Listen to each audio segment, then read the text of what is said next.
6 अगस्त 2021 के the Hindu analysis में आप सभी का स्वागत है। मार्था बेक का एक बहुत ही इम्पोर्टेंट कोट है, every day brings new choices. तो क्या हुआ कि अगर आप कल हार गए थे, इट्स टोटली फाइन। उस हार में भी कुछ ना कुछ लेसन्स ज़रूर होंगे। ओलंपिक्स गेम्स चल रहे हैं, आई एम श्योर हम सब ने देखा कि बहुत सारे, हमारे ही नहीं दुनिया के अलग अलग प्लेयर्स जो हैं वो अपना बेस्ट देने के लिए आते हैं, लेकिन या तो आप कह सकते हैं इसको बदकिस्मती से, या फिर किसी भी टेक्निकल खामियों की वजह से, या फिर कोई भी ऐसी चीज़ की, बहुत सारे ऐसे फैक्टर्स हो सकते हैं कि वो जीत नहीं पाते। इतने सालों की मेहनत सिर्फ एक दिन भी नहीं, कुछ ही मोमेंट्स के अंदर हार और जीत का फैसला होता है। तो क्या वो उस हार को ताउम्र अपने साथ रखते हैं? नो, वो नए दिन नई शुरुआत करते हैं। हमें भी ऐसा ही कुछ करना चाहिए। अगर कल हम हमारे टारगेट्स या फिर हमारे गोल्स को अचीव नहीं कर पाए तो इट्स टोटली फाइन। आज का दिन जो है ये एक नया दिन है, और नया दिन एक नई चॉइस लेकर आता है। सोचिएगा इसके बारे में। डियर फ्रेंड्स, अगर आप स्टडी आईक्यू को सपोर्ट करना चाहते हैं तो यूट्यूब में एक नया फीचर आ चुका है। You can hit this join button. आप एक छोटी सी अमाउंट कंट्रीब्यूट करके स्टडी आईक्यू को सपोर्ट कर सकते हैं। You can also support us via this super thanks button. आज हमारे टेबल के ऊपर 5 इंपॉर्टेंट आर्टिकल्स हैं। बहुत सारी इंपॉर्टेंट चीज़ों को डिस्कस करना है। आज के लेक्चर की पीडीएफ को डाउनलोड करने के लिए check out my Telegram channel. You can follow me on Facebook as well.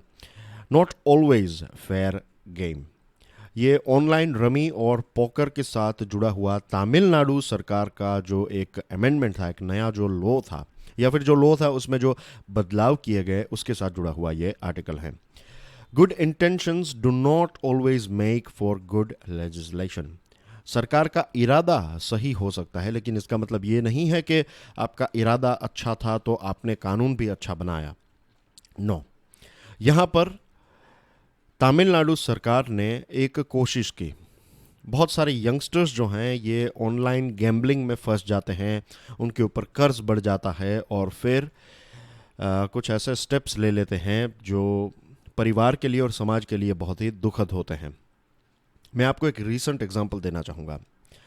कुछ दिनों पहले गुजरात की एक न्यूज़ आइटम थी कि एक यंगस्टर, कुछ 13-14 साल की उसकी एज रही होगी, उसने कुछ ऑनलाइन गेमिंग में पैसे लगाए और वो कुछ 30-40 हज़ार रुपये हार गया। और एक बच्चे के लिए 30-40 हज़ार जो है वो बहुत ही बड़ी अमाउंट होती है, तो उस बच्चे ने आत्महत्या कर ली।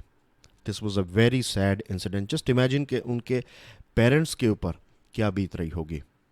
वो 30-40 हज़ार रुपये जो हैं वो हम कभी भी कमा सकते हैं, लेकिन क्या उसका जीवन कभी भी वापस आएगा? The answer is no. तो ऐसे बहुत सारे ऑनलाइन ट्रैप्स भी होते हैं, लेकिन यहाँ पर जो बात हो रही है ये ऑनलाइन रमी और पोकर गेम की हो रही है। तमिलनाडु सरकार ने तमिलनाडु गेमिंग एक्ट 1930 को अमेंड किया, इसमें बदलाव किया, और इसमें ये जो ऑनलाइन रमी और पोकर हैं उसके ऊपर एक प्रकार से बैन लगाने की कोशिश की। लेकिन मद्रास हाई कोर्ट ने इस बैन को रिजेक्ट कर दिया है। हाई कोर्ट का कहना यह है, the prohibition unreasonable because it sought to bring even games predominantly of skill under the label of gambling if there was an element of betting or even prize money or any other stake involved। Online gambling या फिर जुआ जो है ये एक अलग चीज़ होती है, और कुछ ऐसी गेम्स होती हैं जो आपकी स्किल, आपकी कुशलता के ऊपर आप जीतते या हारते हैं। तो इन दोनों में एक डिफरेंस है, ऐसा मद्रास हाईकोर्ट का कहना है। ऑनलाइन जुआ या फिर ऐसी जुए के साथ जुड़ी हुई गेम्स जो हैं वो तो डेफिनेटली गलत ही है, लेकिन कुछ ऐसी गेम्स हैं जो अगर आप उसमें प्रैक्टिस करें, या फिर आपकी अगर अच्छी एक आपको नैक है उसकी, या फिर आपकी अच्छी स्किल्स हैं, तो आप वो गेम को जीत भी सकते हैं, या फिर आपके चांसेस जो हैं वो काफ़ी बढ़ जाते हैं। अब यहाँ पर जो बैन लगाया गया, ये गैम्बलिंग के ऊपर तो बैन है, लेकिन उसी के साथ साथ ऐसी गेम्स जो स्किल के आधार पर जीती या हारी जाती हैं उनके ऊपर भी बैन लगा दिया था। स्टेट का इंटेंशन तो था वो अच्छा इंटेंशन था, स्टेट का इरादा अच्छा था, लेकिन उन्होंने सभी गेम्स के ऊपर बैन लगा दिया। और कोर्ट ने कहा कि आपने जो बैन लगाया है उसमें यह भी हो सकता है कि फिर ऑनलाइन ही नहीं लेकिन ऑफलाइन गेम्स जिसके ऊपर किसी ना किसी प्रकार की प्राइज होती हैं या फिर पैसे उसके साथ जुड़े हुए हैं, वो भी फिर फ्यूचर में आप बैन कर सकते हैं। तो इस चीज़ को ध्यान में रखते हुए मद्रास हाई कोर्ट ने ये डिसीजन लिया है कि सरकार ने भले ही अच्छा इरादा रखा हो, लेकिन सरकार ने जिस प्रकार से कानून में बदलाव किए हैं ये बदलाव बराबर नहीं है। और ये जो रमी और ये पोकर के ऊपर, ऑनलाइन रमी और पोकर के ऊपर जो बैन लगाया था सरकार ने, उसको रिजेक्ट किया है। हाईकोर्ट ने यह भी कहा कि एक्सेसिव पैटर्नलिज्म यानी कि एक्सेसिव सरकार जो है वो कई बार ये सोचती हैं कि लोग जो हैं उनके अंदर उतनी सेंसिबिलिटी नहीं है या फिर लोग के अंदर उतनी अच्छी अंडरस्टैंडिंग नहीं है, और उसको बचाने के लिए सरकार को कुछ स्टेप्स उठाने चाहिए। लेकिन कई जगहों पर ये बात सच साबित होती हैं, और कई जगहों पर अगर लोग जो हैं वो सरकार चुन सकते हैं तो फिर उनके अंदर उतना तो डिसीजन पावर होगा, ऐसा माना जाता है कि लोगों के अंदर उतना तो डिसीजन पावर होगा कि उनके लिए सही क्या है गलत क्या है वो खुद वो डिसाइड कर सकते हैं। और ये भी बात सच है कि जब सरकार सभी छोटी बड़ी चीज़ों के ऊपर इंटरवेंशन करती है या फिर एक पैटर्नलिज्म या कि फिर कहते हैं कि आपके आई am not saying typical means हमारे पेरेंट्स की बात नहीं है, लेकिन एक जनरल जो कहते हैं कि जैसे जो हमारे एल्डरली होते हैं या फिर पेरेंट्स होते हैं वो हमें क्या सही है क्या गलत है वो कहते रहते हैं, वो एक सोशल कंडीशन में अलग बात है। लेकिन सरकार फिर सभी छोटी बड़ी चीज़ों में क्या सही है क्या गलत है ये करने लगे तो ऐसा वक्त दूर नहीं रहता है जब सरकार जो है वो ऑथोरिटेरियनिज्म हो जाती है, यानी कि तानाशाह, या फिर आप कह सकते हैं सरकार जो है वो हर चीज़ पर ये कहेगी कि ये खाना चाहिए नहीं खाना चाहिए, ये आपको पीना चाहिए नहीं पीना चाहिए, इस वक्त पर सो जाइए इस वक्त पर जग जाइए, ये सारी छोटी बड़ी चीज़ों के ऊपर फिर इंडिविजुअल फ्रीडम जो है वो धीरे धीरे जो है वो ख़त्म होने लगता है। Moving on to next item, ये एक बहुत ही इंटरेस्टिंग आर्टिकल है। इट्स अबाउट यूएसए, खास करके एक किताब है द लॉन्ग गेम, ये लिखा है रश दोशी ने, और इसी किताब में कुछ इंटरेस्टिंग पॉइंट्स जो हैं उसके बारे में ये पूरी डिस्कशन है। US versus China in the new cold war, Indian express का ये आर्टिकल है। 1973 की बात है। कहानी कुछ ऐसी है कि ज़ाओ एनलाई, आपकी स्क्रीन के ऊपर जो ये तस्वीर है ये है ज़ाओ एनलाइन, और ज़ाओ एनलाई जो है ये चाइना के पहले प्रीमियर थे 1949 से लेकर 1976 तक। 1976 में ज़ाओ एनलाई जो हैं उनका निधन हुआ, तो तब तक वो चाइना के प्रीमियर हैं। He was the main person, he was the main leader of China. एक अमेरिकन इंटरलोक्यूटर के साथ उनकी एक बातचीत हुई। कहानी कुछ ऐसी है कि उनके साथ बातचीत कर रहे थे और उन्होंने अमेरिकन इंटरलोक्यूटर को ये पूछा कि do you think China will ever be N aggressive और एन एक्सपांशनिस्ट पावर, क्या चाइना कभी भी एग्रेसिव होगा, क्या चाइना विस्तारवाद करेगा। तो अमेरिका के जो ये व्यक्ति थे उन्होंने बहुत ही पोलाइटली कहा कि नहीं, हमें ऐसा नहीं लगता है कि चाइना कभी भी ऐसी कोई चीज़ करेगा। इसके ऊपर ज़ाओ एनलाई ने कहा कि ऐसा मत सोचिए, ऐसा हो सकता है, लेकिन कभी भी आपको ऐसा लगे कि चाइना जो है ये विस्तारवाद कर रहा है या फिर एग्रेसिव हो रहा है, तो आप उस टाइम पर चाइना के जो भी लीडर्स हैं उनको कहिएगा कि ज़ाओ एनलाई ने कहा है कि आप ऐसा मत कीजिए, और यूएसए को यह कहा कि आप ऐसा होने भी ना दीजिएगा। तो ये 1973 का एक इंसिडेंट है। अब ये जो किताब है इसके बारे में इस आर्टिकल में ये लिखा गया है कि इसमें बहुत सारे चाइनीज़ डॉक्यूमेंट्स और सोर्सेस को काफ़ी डीपली स्टडी किया गया है, और ये जो राइटर हैं रश दोशी, तो ये फ़िलहाल चाइना डायरेक्टर हैं on Biden's national security council. तो यूएसए के एक बहुत ही इम्पोर्टेंट प्लेयर हैं, गवर्नमेंट के एक बहुत ही इम्पोर्टेंट पोजीशन पर रश दोशी हैं, और उनका कहना यह है कि ये चाइना और अमेरिका की जो कंपटीशन चल रही है, एक प्रकार से जो कोल्ड वॉर चल रहा है, तो इस कोल्ड वॉर का जन्म जो है वो तो 1989 में ही हो गया था।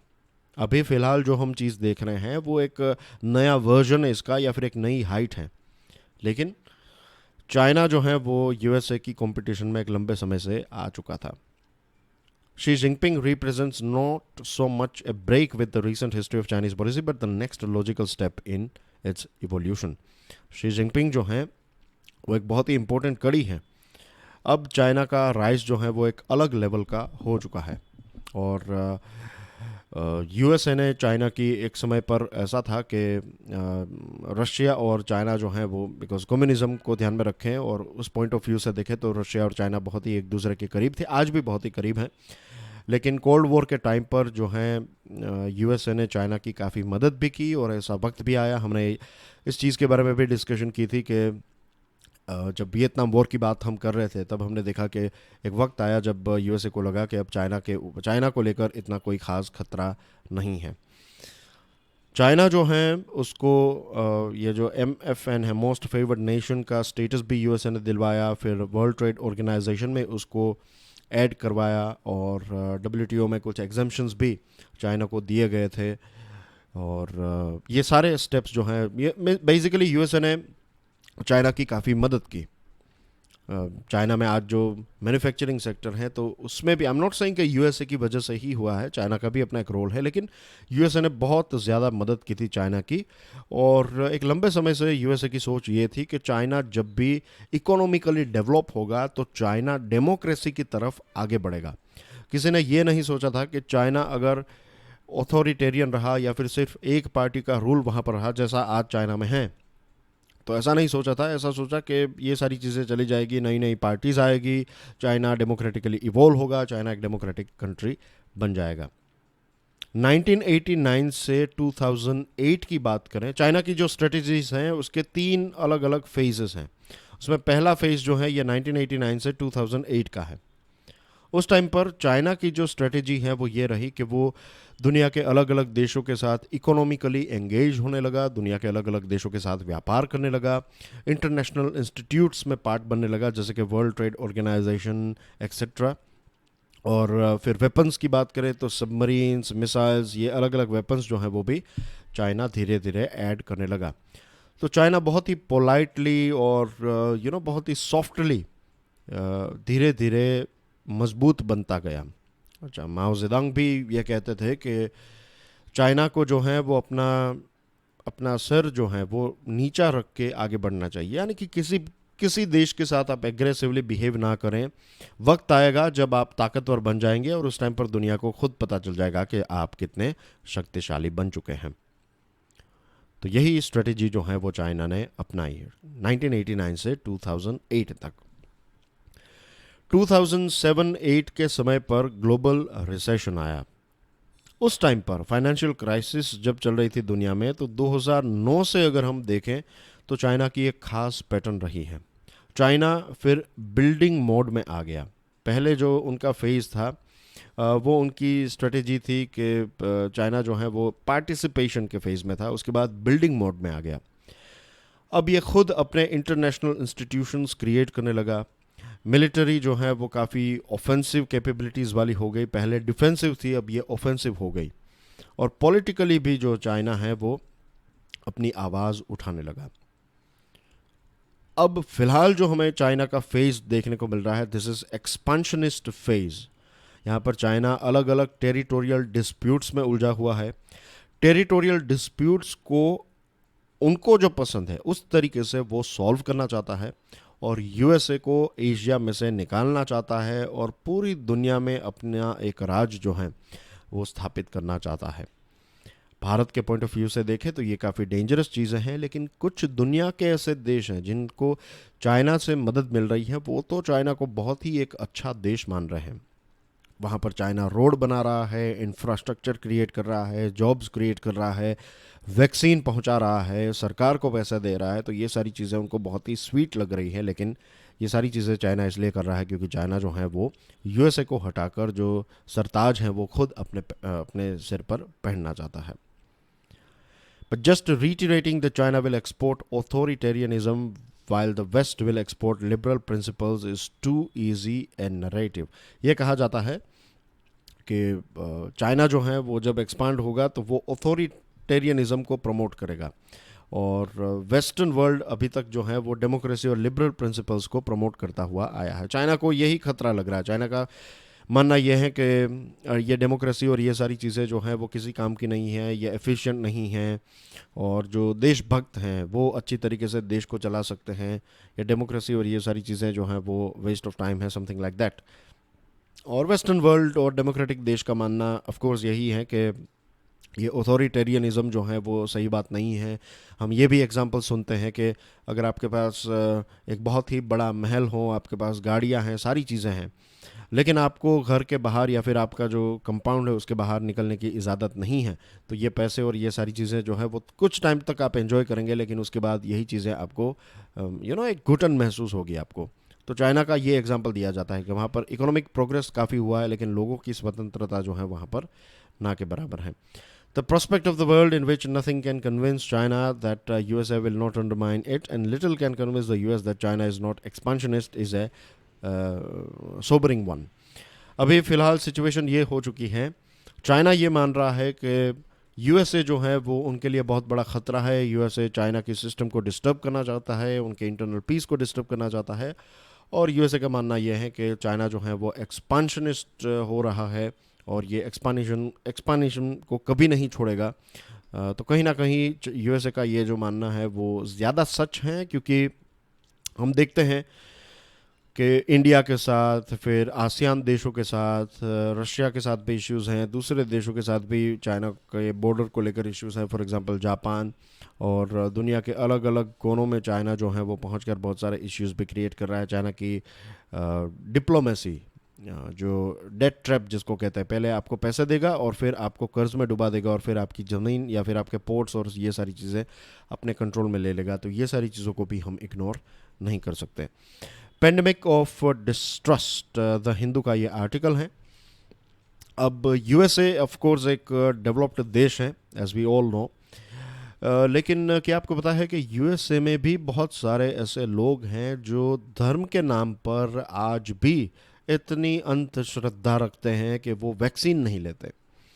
मुझे याद है कि जब ये कोविड की शुरुआत हुई, जब हमारे देश में उतनी ज़्यादा शुरुआत नहीं हुई थी, लॉकडाउन आने वाला था, उस टाइम की बात है कि यूएसए के बहुत सारे लोग जो हैं वो ये कहते थे कि ईश्वर हमारी मदद करेगा, हम तो जो भी उनके धार्मिक स्थल हैं वहाँ पर हम जाएंगे और वहाँ पर भीड़ में जाएंगे, हमें कुछ नहीं होगा, क्योंकि हमने हमारा पूरा जीवन जो है वो ईश्वर की शरण में। मीन्स अच्छी बात है, आपकी ये श्रद्धा है, लेकिन ईश्वर ने हमें बुद्धि भी दी है, हमें नॉलेज दी है, हमें दुनिया का सबसे, शायद इस यूनिवर्स का, I am not saying universe, चलिए यूनिवर्स की बात नहीं करते, we don't know many things about universe, लेकिन ये जो सोलार सिस्टम है उसका सबसे एडवांस्ड अगर कोई मशीन है या फिर कोई अगर सबसे टेक्नोलॉजिकली एडवांस्ड अगर कोई चीज़ है तो वो है इंसान का दिमाग।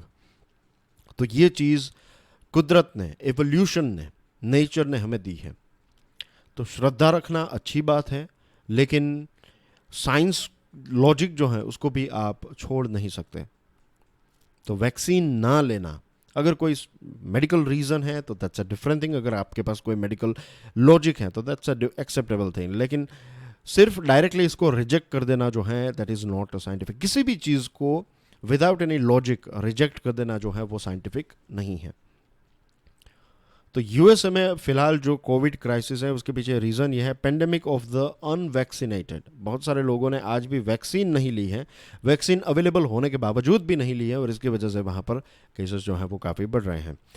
यूएसए की एडल्ट पॉपुलेशन की बात करें तो लगभग 30% जितनी पॉपुलेशन जो है उनको दोनों डोजेस मिल चुके हैं।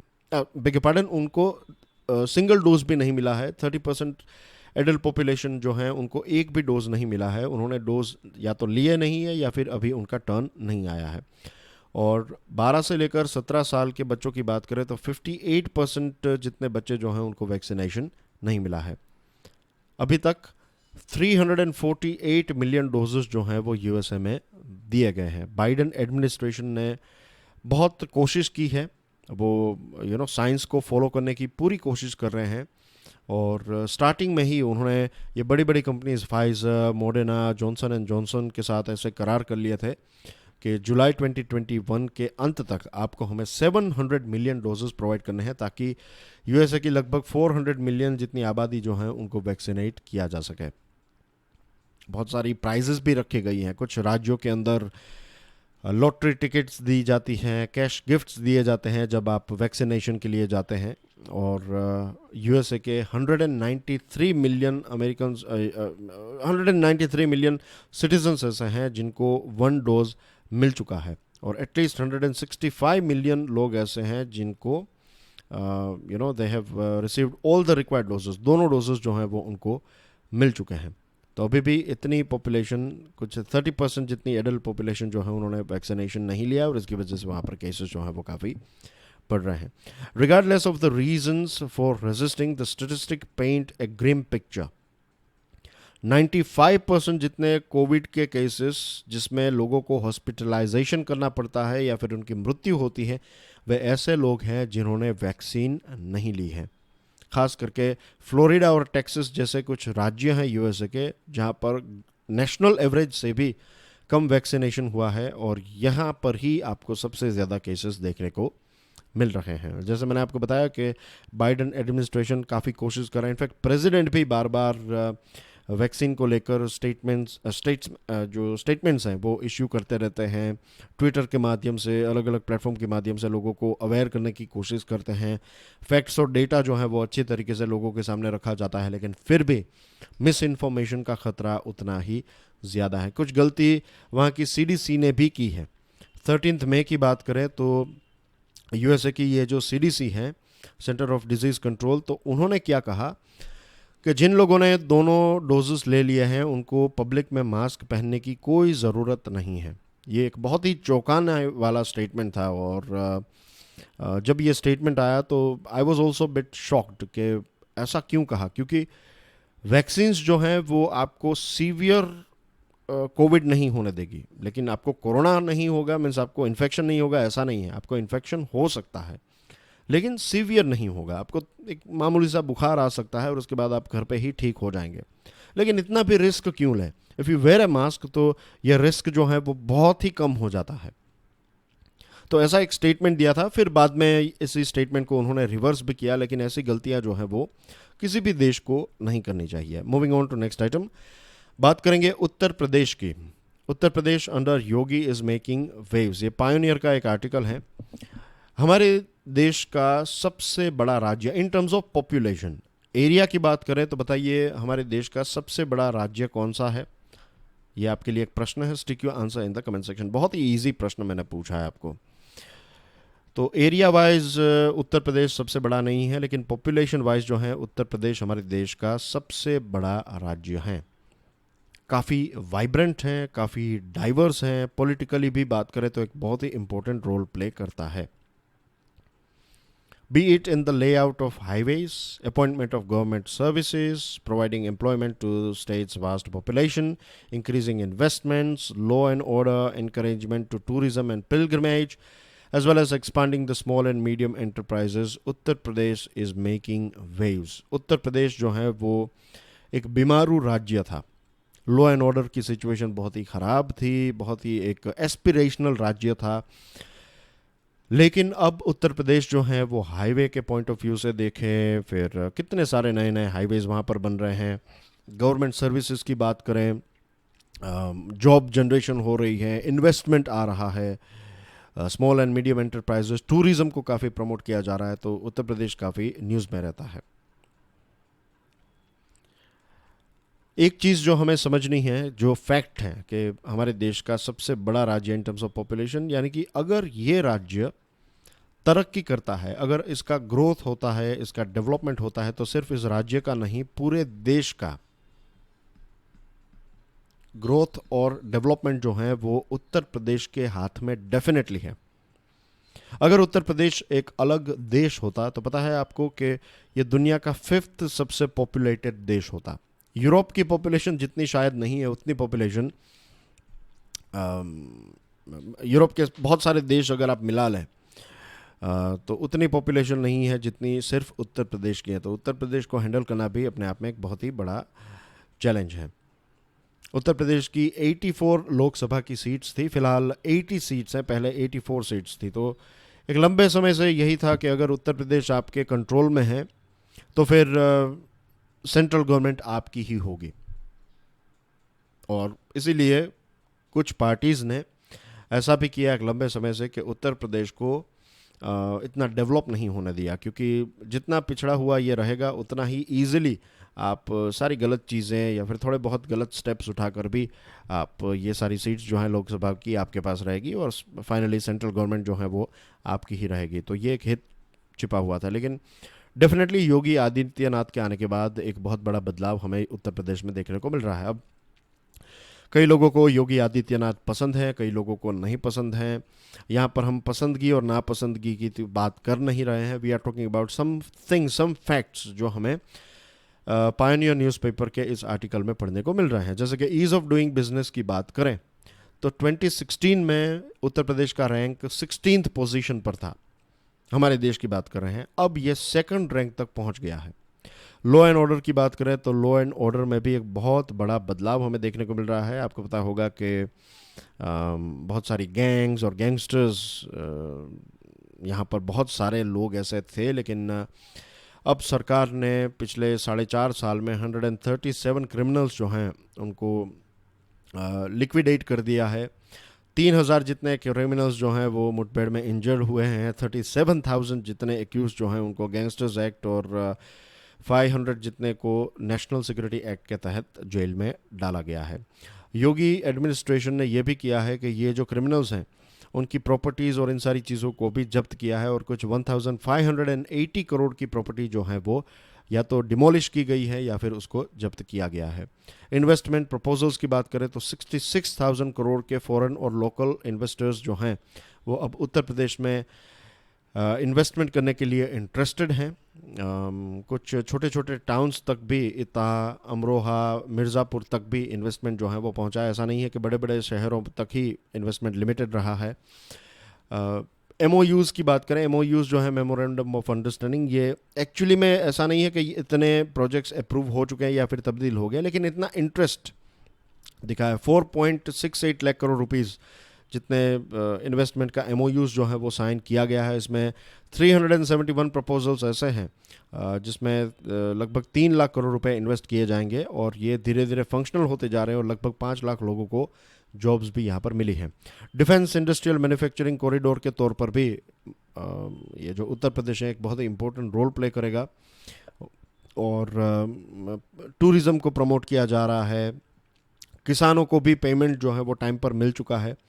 जो 55 लाख मेट्रिक टन अनाज सरकार खरीदने वाली थी तो उससे ज़्यादा 60 लाख मेट्रिक टन जो है वो 5 लाख मेट्रिक टन ज़्यादा सरकार ने खरीदा है और टाइम पर पैसे भी किसानों को पहुंचा दिया है। तो ये कुछ इंपॉर्टेंट स्टेप्स जो हैं वो वहाँ की सरकार ने उठाए हैं और ये हम सिर्फ उत्तर प्रदेश या फिर किसी पार्टी के पॉइंट ऑफ व्यू से नहीं, हम देश के पॉइंट ऑफ व्यू से देख रहे हैं कि अगर उत्तर प्रदेश में ये सारी चीज़ें अच्छी हो रही है तो इसके बेनिफिट्स जो हैं वो पूरे देश को मिलेंगे। फिर बात करते हैं India Nepal flood management needs course correction, the Hindu का ये आर्टिकल है। हिस्टोरिकली बिहार जो है वो भारत का सबसे ज़्यादा फ्लड प्रोन स्टेट रहा है। सबसे ज़्यादा बाढ़ जो है उसका खतरा इस राज्य को रहता है। नीतीश कुमार साहब जब से पावर में आए हैं 2005 से लेकर 2010 में उन्होंने बहुत सारे स्ट्रक्चरल चेंजेस किए, जैसे कि डैम्स बनाए, रिजर्वोयर्स बनाए, डिटेंशन बेसिन्स बनाए, एम्बैंकमेंट्स, चैनल इंप्रूवमेंट, ये सारी चीज़ें की। नॉन स्ट्रक्चरल मेजर्स भी उठाए जैसे कि flood plain management, flood forecasting and warning, flood insurance, financial compensation, ये बहुत सारे स्टेप्स जो हैं बिहार की सरकार ने उठाए। बिहार और जो नेपाल का तेराई रीजन है इसमें लगभग 5 करोड़ लोग रहते हैं और ये इतने वल्नरेबल एरिया में रहते हैं कि हर साल यहाँ पर बाढ़ आती है और कितनी सारी प्रॉपर्टी, कितनी सारी जान जो है उसको ख़तरा हो जाता है। अब बिहार में अगर आपको फ्लड कंट्रोल करना है तो आप बिहार कितने भी स्टेप्स उठा लें, यहाँ पर आप देख सकते हैं नीतीश कुमार साहब ने दोनों स्ट्रक्चरल और नॉन स्ट्रक्चरल चेंजेस उठाए, लेकिन क्या वहाँ पर बाढ़ रुक गई? The answer is no. उसके पीछे रीज़न ये है कि बिहार में आप कितने भी बदलाव करें आपको उतना रिजल्ट देखने को नहीं मिलेगा जब तक आप नेपाल के साथ मिलकर काम ना करें। तो इट इज़ वेरी इंपॉर्टेंट कि भारत सरकार और नेपाल सरकार मिलकर एक इंटर गवर्नमेंटल पैनल तैयार करें ताकि दोनों देश जो हैं वो अपने अपने क्षेत्र में फ्लड को मैनेज करें, तभी हम एक दूसरे की मदद कर पाएंगे और तभी बिहार में फ्लड की सिचुएशन जो है वो थोड़ी इजी हो पाएगी। The Flood Management Improvement Support Center FMISC department of water resources government of Bihar का एस्टिमेशन ये है कि 76% जो नॉर्थ बिहार की पॉपुलेशन है वो फ्लड एरिया में रहती है। जो टोटल एरिया है 94,163 स्क्वायर किलोमीटर, इसमें से 68,800 यानी कि 73.06% लैंड एरिया जो है वो फ्लड से प्रभावित रहता है। कितनी सारी इंपॉर्टेंट नदियां हैं, कोसी, गंडक, भूरी गंडक, बागमती, कमला बलान, महानदी, अधवरा, ये सारे रीजन्स जो हैं ये तेराई रीजन में और बिहार के रीजन में फ्लड क्रिएट करते हैं। 1997 में केल ने एक रिव्यू किया और पता चला कि नॉर्थ बिहार जो हैं ये पिछले 30 सालों में सबसे ज़्यादा फ्लडिंग्स जो हैं वो इस क्षेत्र में आई है। 78 में, 87, 1998, 2004, 2007 बिहार में बहुत ज़्यादा फ्लड आया और बहुत सारा नुकसान हुआ। तो ये सारी चीज़ों को रोकने के लिए इसका एक ही आंसर है कि भारत और नेपाल मिलकर जो है वो ये फ्लड को रोकने की कोशिश करे, फ्लड को डाइल्यूट करे या फिर इसकी जो इम्पैक्ट है उसको मिटिगेट करने की कोशिश करें, इसको कम करने की कोशिश करें। और अगर हम इतिहास को देखें भारत और नेपाल के तो काफ़ी अच्छा कोऑपरेशन रहा है दोनों देशों का। 1950s के टाइम पर जब फ्लड आया तो एक दूसरे की मदद की, और जब सिटीजन्स एक दूसरे के साथ मिलकर, फिर सोल्जर्स, गवर्नमेंट्स एक दूसरे के साथ मिलकर प्लान बनाएगी तो डेफिनेटली हम इस क्षेत्र को बदल सकते हैं और कितना करोड़ों लाखों करोड़ों रुपए का नुकसान जो है वो हम रोक सकते हैं। ये भी कहा जाता है कि कोसी नदी जो है वो 18th सेंचुरी से लेकर मिड 20th, ये लगभग 200 सालों के समय में कोसी जो है वो 100 किलोमीटर्स वेस्टवर्ड शिफ्ट हुई है। तो ये शिफ्टिंग भी जो है वो चल रही है और ये पहाड़ों से निकलने वाली नदी है तो इसके साथ बहुत सारी मिट्टी, सिल्ट, ये सारी चीज़ें आती हैं। तो we have to learn from Netherlands. कुछ दिनों पहले हम नेदरलैंड्स के बारे में बात कर रहे थे कि कैसे उन्होंने नदियों की गहराई जो है वो ज़्यादा की, नदियों की जो विड्थ है उसको ज़्यादा इंक्रीज़ किया। तो ये सारी चीज़ें अगर नेपाल और बिहार या फिर नेपाल और भारत मिलकर करें इस क्षेत्र में तो हम ये फ्लड वाली सिचुएशन को थोड़ी, इसकी सीवियरिटी जो है उसको डेफिनेटली कम कर सकते हैं। And that's everything from my side dear friends. ये है कुछ इंपॉर्टेंट न्यूज़ आइटम्स। पीडीएफ को डाउनलोड करने के बाद प्लीज़ उनको एक बार देख लीजिएगा। कल जो मैंने प्रश्न पूछा था उसका आंसर आपकी स्क्रीन के ऊपर है। आपके लिए एक आज दूसरा इंटरेस्टिंग प्रश्न है। एक प्रश्न तो मैंने ऑलरेडी आपको पूछ लिया है, this is the second one, and that's everything from my side. I will see you tomorrow. Till then, enjoy your studies. God bless you all. Jai Hind.